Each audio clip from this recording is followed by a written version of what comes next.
नमस्कार, APM live में आपका स्वागत है। मैं उज़मा शाहीन। 30 अगस्त 2021 की आधी रात को अमेरिकी सेना के आखिरी सैनिक ने 20 साल बाद अफगानिस्तान की धरती से उड़ान भरी। इसके साथ ही अमेरिका ने अफगानिस्तान में अपना मिशन पूरा होने का घोषणा कर दिया है। अफगानिस्तान को मंझधार में छोड़कर निकलने का आरोप लगाते हुए दुनिया भर में अमेरिका की आलोचना हो रही है। अमेरिकी प्रेसिडेंट जो बाइडेन ने अपने संबोधन में अफगानिस्तान से अमेरिकी फौज की वापसी के फैसले का बचाव किया है। उन्होंने इसे सही, समझदारी भरा और सबसे अच्छा फैसला करार दिया है। साथ ही चेतावनी भी दी है कि मिशन अभी पूरा नहीं हुआ है।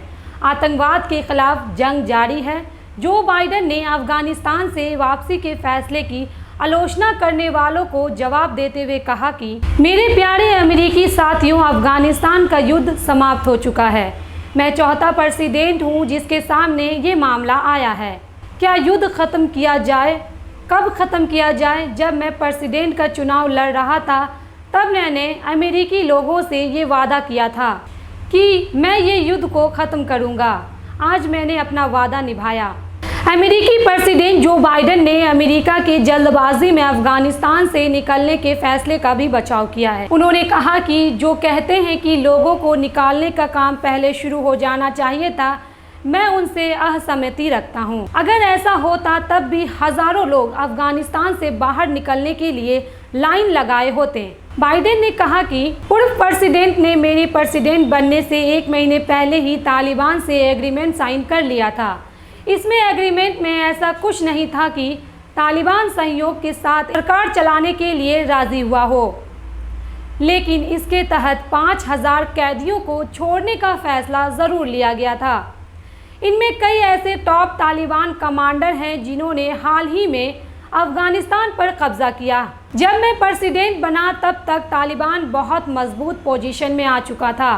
वे आधे से ज़्यादा अफगानिस्तान पर कब्जा कर चुका था। सरकार ने जो एग्रीमेंट तालिबान के साथ साइन किया था उसमें तालिबान ने अफगानिस्तान से अमेरिकी सेना की वापसी की डेडलाइन फॉलो करने पर हमला न करने की गारंटी दी थी। अगर हम उसे नहीं मानते तो शायद मामला बिगड़ सकता था।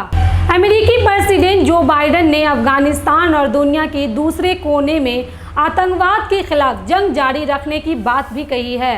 उन्होंने कहा कि इसके लिए ज़रूरी नहीं है कि ज़मीन पर उतरा जाए।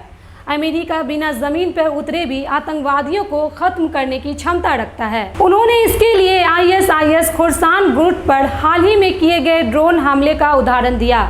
उन्होंने कहा कि 13 अमेरिकी सैनिकों और दर्जनों मासूम अफगान नागरिकों को बम हमले में मारने वाले ISIS खुर्सान पर हमने घातक हमला किया है। उन्होंने आतंकवादी संगठन ISIS को भी चेताया है कि मिशन अभी पूरा नहीं हुआ है। ऐसे ही महत्वपूर्ण खबरों के लिए बने रहें एपीएम लाइव के साथ। मुझे दीजिए इजाज़त। साथ ही हमारे एपीएम लाइव को सब्सक्राइब करना ना भूलें। शुक्रिया।